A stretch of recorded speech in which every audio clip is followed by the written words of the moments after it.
सरकार कई आई और गई पर काम न कोई कर पाया। उस 56 इंच के सीने ने घाटी पे तिरंगा लहराया। अभी मेरे मोदी तेरे गुण गावा। मोहल्ला क्लिनिक के बारे में बता रहा हूँ। मैं गया था वहाँ बीपी चेक करवाने, यूँ पकड़ के कह रहे ठीक है, और मैंने जब वहाँ से चेक करवाया मशीन से तो मेरा कम था। उसके दवाई मेरे को ऐसी थी, मेरी और तबीयत ही खराब हो गई थी। हमें तो मोदी जी को ही लाना है, जिएंगे तो मोदी जी के लिए, मरेंगे तो मोदी जी। मेरा मानना है कि एक दिन ऐसा आएगा जब कम से कम 10-12 ऋषि मुनि संसद में सांसद बनकर बैठेंगे। कि बटन ऐसा दबाना कि जो हिंदुस्तान खुश हो, बटन ऐसा ना दब जाए कि पाकिस्तान खुश हो। ये जो जेल के अंदर टुकड़े टुकड़ों की आज़ादी की भीख मांग रहा था, आज ये आपको लगता है ये हमारी आज़ादी है, हमें सुरक्षा दे सकता है ये?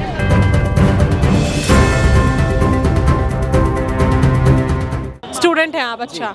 तो क्या लग रहा है शिक्षा में क्या आपको देखने को फर्क मिला पहले के समय में और अब मोदी जी के समय में? शिक्षा में तो देखें तो बहुत परिवर्तन हुआ है। इस सरकार में जो NEP की पॉलिसी आई है उससे तो बहुत ज़्यादा परिवर्तन हुआ है। जो छात्र पहले केवल व केवल एक स्ट्रीम तक सीमित रहकर रह जाते थे, वो छात्र अब NEP के थ्रू अलग अलग स्ट्रीम से, अलग अलग सब्जेक्ट से हर तरह की नॉलेज ले सकते हैं, जिसके कारण उन्हें नौकरियों में बहुत बड़ी मात्रा में वो उपलब्धि मिलती है। अच्छा, और क्या आपको देखने को मिला? इस बार उनका नारा है इसके अब की बार 400 पार, और जो आम आदमी पार्टी के CM अरविंद केजरीवाल उन्होंने नारा लगाया दिल्ली के लिए 25 मई भाजपा गई, क्या कहेंगे उस पर? पहली बात तो मैं ये कहना चाहूँगा, मैं खुद दिल्ली में रहने वाला एक व्यक्ति हूँ और दिल्ली की सही पढ़ा लिखा मैं एक व्यक्ति हूँ। दिल्ली में जो सरकारी स्कूल बने हैं वो केवल और केवल ढांचों पर स्थित हैं। आज भी पिछले 10 सालों से दिल्ली में राज्य में अरविंद केजरीवाल जी की सरकार है। दिल्ली में स्कूल का हर एक बच्चा, आज भी कुछ स्कूलों को अगर छोड़ दिया जाए तो वो बच्चा ढंग से अपने बारे में 10 लाइन नहीं लिख सकता है। ये तो दिल्ली के शिक्षा की हालात है। उसके बाद दिल्ली में जो ये मोहल्ला क्लिनिक का एक कॉन्सेप्ट चला था, मोहल्ला क्लिनिक में अगर आप में से जो भी व्यक्ति गया होगा वहाँ पर तो ना आपको दवाइयाँ मिलेंगी, ना आपको कोई टेस्ट की सुविधा मिलेगी, ना ही आपके ऑपरेशन हो सकते हैं, और अधिकतर समय हम ये देखते हैं कि वो मोहल्ला क्लिनिकों में ताला लगा रहता है। ताला लगा रहता है जी। अच्छा, आपका क्या नाम है सर? नरेश। क्या कहना है? उन्होंने मोहल्ला क्लिनिक की बात करी कि ताला लगा रहता है, सही कहते हैं। दवाइयाँ नहीं है वहाँ। दिल्ली सरकार हर मोर्चे पे असफल रही है। हाँ बोलिए। दिल्ली में ना पानी साफ आ रहा है, यमुना देखिए कितनी गंदी है। हाँ बोलिए। हर मोर्चे पे असफल रही है, रस्तों की समस्या है, हर किसी में पानी आई कहाँ? तो ऐसा क्या है कि 2 बारी से दिल्ली की जनता अरविंद केजरीवाल जी को चुन रही है? कोई इसका जवाब दे सकता है मेरे को? मैं मोहल्ला क्लिनिक के बारे में बता रहा हूँ। मैं गया था वहाँ बीपी चेक करवाने, यूँ पकड़ के कह रहे ठीक है, और मैंने जब वहाँ से चेक करवाया मशीन से तो मेरा कम था। उसके दवाई मेरे को ऐसी थी, मेरी और तबीयत ही खराब हो गई थी। आइए आप आइए। आगे को हो जाओ, आगे को। हमें तो मोदी जी को ही लाना है, जिएंगे तो मोदी जी के लिए, मरेंगे तो मोदी जी। टुकड़े टुकड़े गए किसी हालत में नहीं आना चाहिए। टुकड़े टुकड़े गएंगे किसी हालत में नहीं जीतना चाहिए, ना जीतने देंगे। 400 पार। फिर एक बार ये कन्हैया लाल देशद्रोही है। सेना को गाली देता है हमारी, भारतीय टुकड़े टुकड़े कर देंगे। ये बहुत देशद्रोही आदमी है। ऐसे आदमी को टिकट दिया कांग्रेस ने। तो 2 बारी से आम आदमी पार्टी को जनता क्यों जिता रही है, उसका जवाब कोई देगा? लालची है पब्लिक। तो इस बार अगर वो फिर से फ्री करेंगे तो तीसरी बार फिर दिल्ली की जनता जिताएगी। दिल्ली का दिवाला निकाल दिया इसने केजरीवाल ने। आपकी बार डबल इंजन की सरकार बनने जा रही किसी है। बसें घाटे में चल रही है, सब चीज घाटे में चल रही है। MCD वालों को तनख्वाह नहीं मिल रही है। आपका क्या? 6वीं पंचवर्षीय योजना में छठी पंचवर्षीय योजना में इंदिरा गांधी ने गरीबी हटाओ का नारा दिया। जब गरीबी हटाओ का नारा दिया तो कितनी गरीबी हटी? आपकी नजर में कोई गरीबी नहीं हटी? आज आदरणीय मोदी जी के नेतृत्व में 2014 के बाद से 25 करोड़ लोग समावेशी गरीबी से। मैडम, गरीबी और समावेशी गरीबी में अंतर है। गरीबी और समावेशी में ये डिफरेंस है कि समावेशी गरीब मतलब एक घर हो, घर में आपके पानी हो, आपके पास भोजन के साधन हो, आपके पास बिजली हो। तो आदरणीय मोदी जी के नेतृत्व में 25 करोड़ लोग समावेशी गरीबी से बाहर आए हैं। और आज देश यही कह रहा है कि मोदी जी के नेतृत्व में 4 जून को 400 पार के पास जाएंगे। जो महिलाओं के संरक्षण की बात करते थे, आज जब उनके मुख्यमंत्री आवास में एक महिला जूतों से पीटी जाती है, तब उनका महिला प्रेम कहाँ चला जाता है? वो देश को देश को एक नैरेटिव बनाने के लिए अपने से वीडियो जारी कर देते हैं, लेकिन जो उनके पक्ष में वीडियो है। लेकिन मैडम, इस देश की महिला अब इनके सच को जान चुकी है। जैसे इन्होंने अन्ना हजारे जी को धोखा दिया, उनके साथ रामलीला मैदान पर छाती पीटते थे और कहते थे कि हम भ्रष्टाचार हटाएंगे। और आज मैडम क्या है, आज ये भ्रष्टाचार के आरोप में बेल पे हैं, नैतिकता के आधार। विपक्ष ये बोलती है कि मणिपुर पे बीजेपी और मोदी जी जो है वो चुप्पी क्यों नहीं तोड़ रहे हैं। मणिपुर भारत का अभिन्न। हाँ, क्या कहना है, चुप्पी क्यों नहीं तोड़ रहे? कोई जवाब देगा मेरे को इसका? आप देंगे? हाँ जी बोलिए। मणिपुर भारत का अभिन्न अंग है। देश के हमारे गृह मंत्री जी मणिपुर में जब घटनाएं हुई तो उसके चौथे ही दिन जाके पहुंच गए। लेकिन पत्रकार महोदय, मैडम, मैं आपसे पूछना चाहता हूं कि ये लोग संदेश खाली पर कब जवाब दे वो पूछेंगे। ये लोग दिल्ली की मुख्यमंत्री के घर में जो महिलाएं पिटी उसके ऊपर कब सवाल खोलेंगे। ममता बनर्जी तो ये बोलती हैं कि बीजेपी जो है झूठ फैला रहे, संदेश खाली में ऐसा कुछ नहीं हुआ है। मैडम, भारतीय जनता पार्टी, ममता तो खुद ही चोर है। हाँ, क्या बोला आपने? ममता तो खुद ही चोर है। ममता का क्या? विपक्ष बोलते हैं कि मोदी जी चोर हैं। विपक्ष है कहाँ? विपक्ष है कहाँ? चोरों की सरकार बनाने के चक्कर कहीं है विपक्ष? पता कौन है? चोर मोदी के खिलाफ है। मोदी मोदी रुक जाओ। अरे भाई धक्का क्यों दे रहे हो? अरे धक्का मुक्की मत करिए, धक्का मुक्की। मैम, ये जो ममता बनर्जी की सरकार है, इनके वहाँ पे इतनी औरतों के साथ में बलात्कार होते हैं, रेप होते हैं, आपको क्या लगता है कि उस पर वो कोई एक्शन लेती है? आपके हिसाब से एक्शन नहीं लेती है? कुछ भी एक्शन नहीं लेती। अगर एक्शन लेती तो ये इतने रेप हो रहे हैं वहाँ पे, इतने क्राइम हो रहे हैं, उसमें कुछ सुधार है? तो वहाँ की जनता बार बार उनको क्यों चुनती है? मैडम के पास कोई ऑप्शन ही नहीं है। ऑप्शन ही नहीं है। नहीं, वो तो ये छोड़ो, एक सेकंड ये देखो ना, आप अभी आज 18 तारीख है, पीछे की 18 से तक लगा लो। इस क्षेत्र में भजनपुरा से लेके शास्त्री पार्क तक 13 मर्डर हुए बच्चों के ही, छोटी छोटी उम्र के बच्चे गए हैं। तो ये आज मोदी जी यहाँ आए हैं, जहाँ जहाँ इनके कदम पड़े हैं, योगी और मोदी जैसे पुरुष जल्दी से धरती पैदा नहीं होते हैं, बहुत मुश्किलों से पैदा होते हैं। तो ये तो जैसे कहा करते थे ना कि भगवान किसी के रूप में आएगा, ये उनके रूप में है। मोदी का मैजिक आप कह रही बंगाल में नहीं चल रहा है। 2014 में ममता बनर्जी 58.6% वोटों के साथ 39 सीट जीती थी।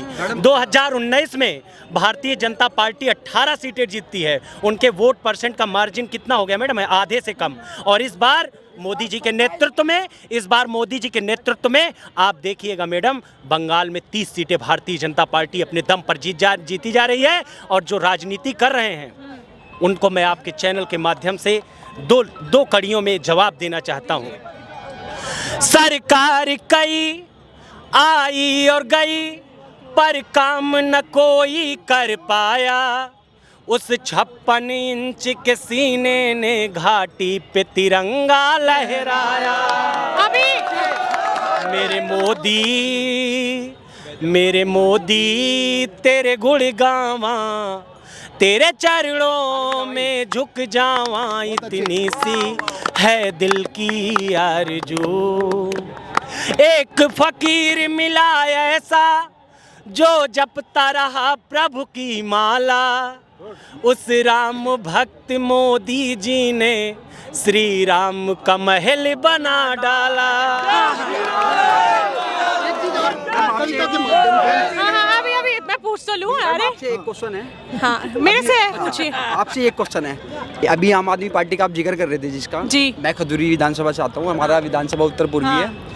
हमारे यहाँ पे एक अभी लड़का एक्सपायर हो गया था जो कि दिल्ली पुलिस में क्राइम ब्रांच में था। अंकित शर्मा।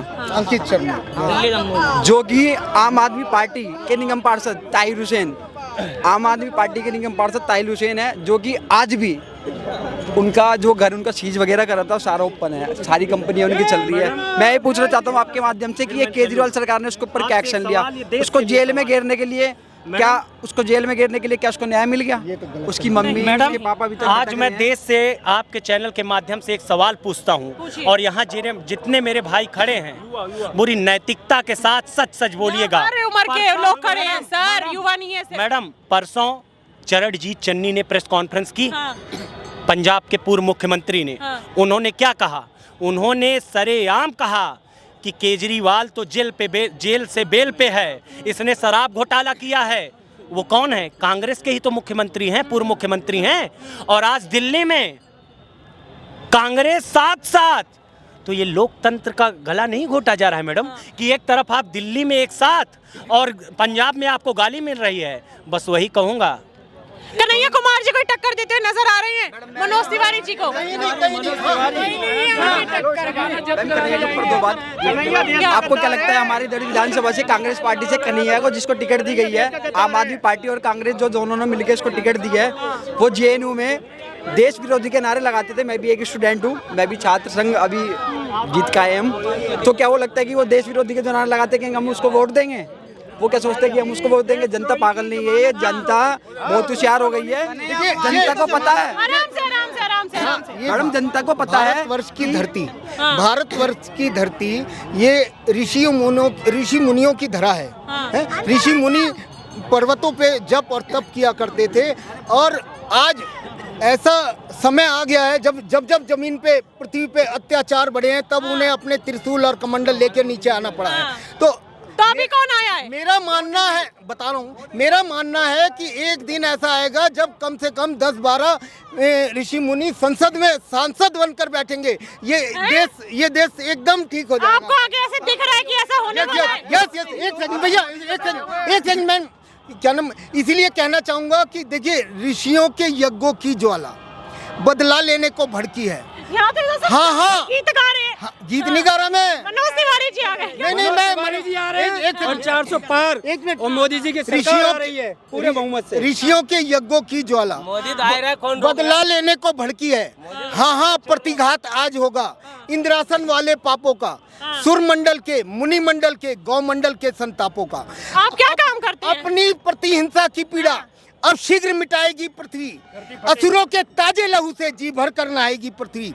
इसलिए समझ जाएं, ये गठबंधन ये जो करते हैं ना, और थोड़े दिन बाद खिंड भिंड हो जाता है। अच्छा। फिर गठबंधन करते हैं। तो इसलिए समझ जाएं, ये मोदी आगे बढ़ रहा है, और यूपी में योगी जी के कालजीत धनुष पे शायद जगजीत चढ़ रहा है।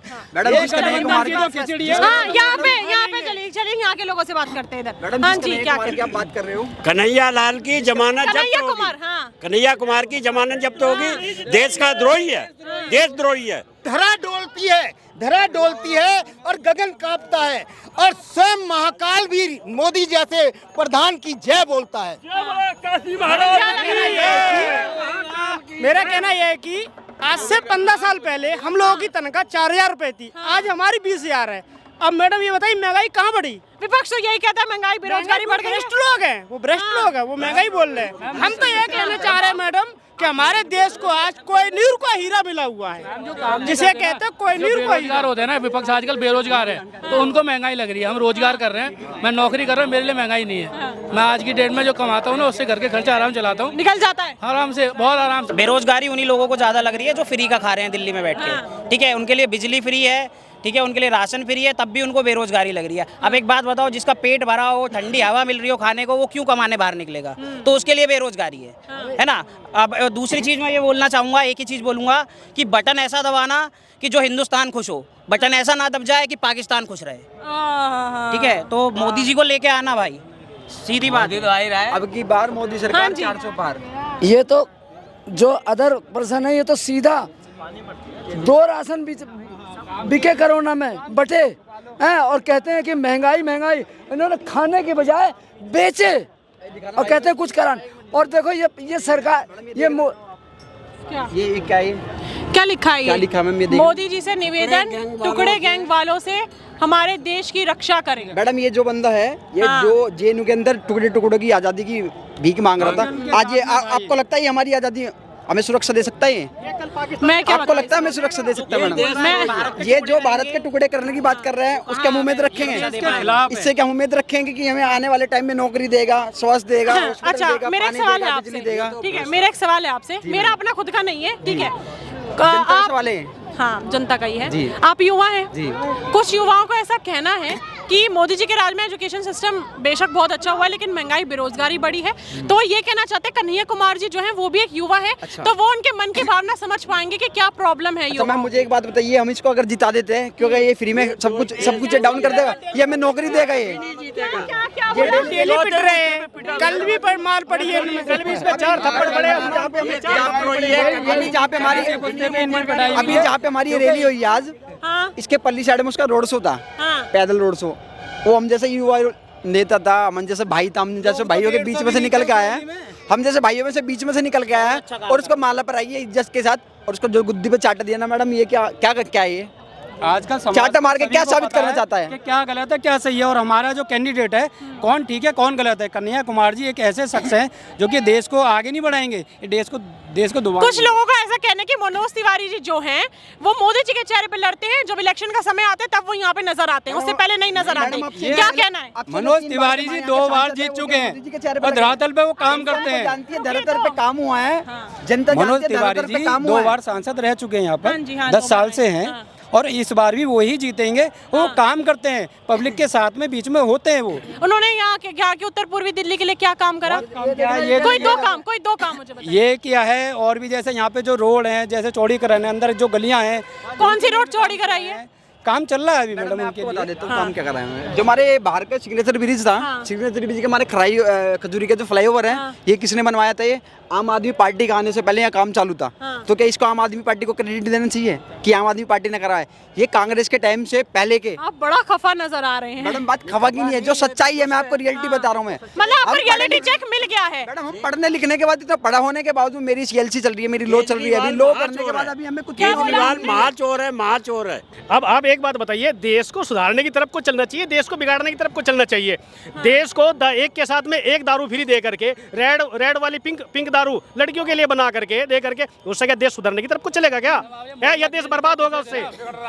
मोहल्ला क्लिनिक का बुझा था, यहाँ से 500 मीटर दूसरा बुझता है, सामने दारू का ठेका है, सामने मोहल्ला क्लिनिक है, ठीक है। वो लोग वहाँ पे आप जाके देखना, दिन में वहाँ एसी में इलाज नहीं हो रहा, दारू पी जाती हो वहाँ। हाँ जी, आप जाइए यहाँ से 200 मीटर दूरी पे, ये दूसरे पुश्ते पे आप जाइए, सामने ठेका है और सिर्फ मोहल्ला क्लिनिक है। दिन में आप जाके देखो वहाँ पे क्या इलाज होता है, ये दारू पी जाती है। तो चलिए, यहाँ पे जो हमने देखा है, यहाँ पे चाहे युवा पीढ़ी हो चाहे बुजुर्ग लोग हो, उनका कहना है कि आएंगे तो मोदी जी ही तीसरी बार। और कन्हैया कुमार है कौन, हम तो नहीं जानते हैं यहाँ पे, उनको यहाँ से बिल्कुल नहीं जिताएंगे, क्योंकि एक देशद्रोही यहाँ पे लोगों का कहना है, मानना है, तो इसलिए यहाँ से उनको जिताना बिल्कुल सही नहीं है वो। बाकी आप मुझे कमेंट सेक्शन में जरूर बताइएगा कि आप लोगों के क्या विचार है, क्या प्रतिक्रिया है। तब तक के लिए अगली बार मैं आपसे फिर मिलूंगी एक ऐसी चर्चित विषय पे। तब तक के लिए बने रहिए भैया जी गजब के साथ।